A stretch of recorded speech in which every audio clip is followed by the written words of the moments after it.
करंथियों के नाम पौलुस रसूल का दूसरा खत। 7वां बाब। बस ए अजीजों, चूंकि हमसे ऐसे वादे किए गए, आओ हम अपने आप को हर तरह की जिस्मानी और रूहानी आलूदगी से पाक करें और खुदा के खौफ के साथ पाकीज़गी को कमाल तक पहुंचाएं। पौलुस की खुशी। हमको अपने दिल में जगह दो।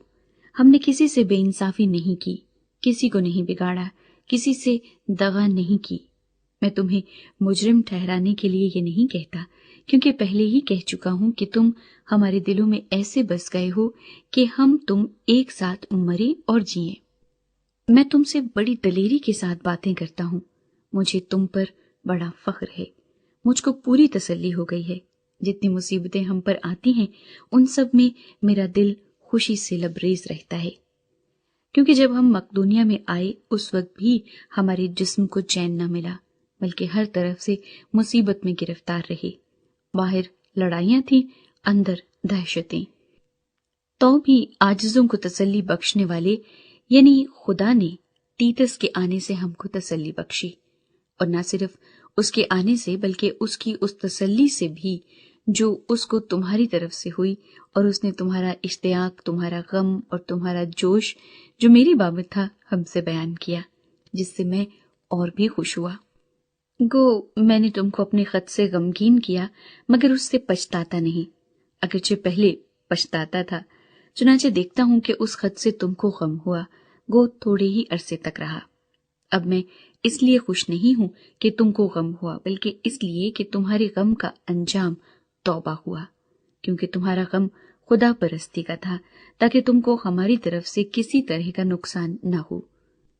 क्योंकि खुदा परस्ती का गम ऐसी तौबा पैदा करता है जिसका अंजाम नजात है, और उससे पछताना नहीं पड़ता, मगर दुनिया का गम मौत पैदा करता है। बस देखो, इसी बात ने कि तुम खुदा परस्ती के तौर पर गमगीन हुए, तुम में किस कदर सरगर्मी और उज़्र और खफगी और खौफ और इश्तियाक और जोश और इंतकाम पैदा किया। तुमने हर तरह से साबित कर दिखाया कि तुम इस अमर में बरी हो।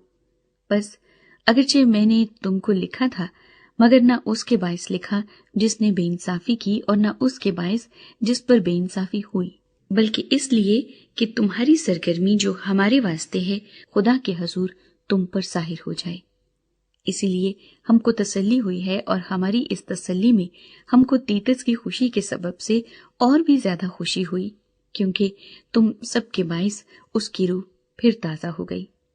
और अगर मैंने उसके सामने तुम्हारी बाबत कुछ फख्र किया तो शर्मिंदा न हुआ, बल्कि जिस तरह हमने सब बातें तुमसे सच्चाई से कही, उसी तरह जो फख्र हमने तीतस के सामने किया वो भी सच निकला। और जब उसको तुम सब की फरमाबरदारी याद आती है कि तुम किस तरह डरते और कांपते हुए उससे मिले, तो उसकी दिली मोहब्बत तुमसे और भी ज्यादा होती जाती है। मैं खुश हूं कि हर बात में तुम्हारी तरफ से मेरी खातिर जमा है।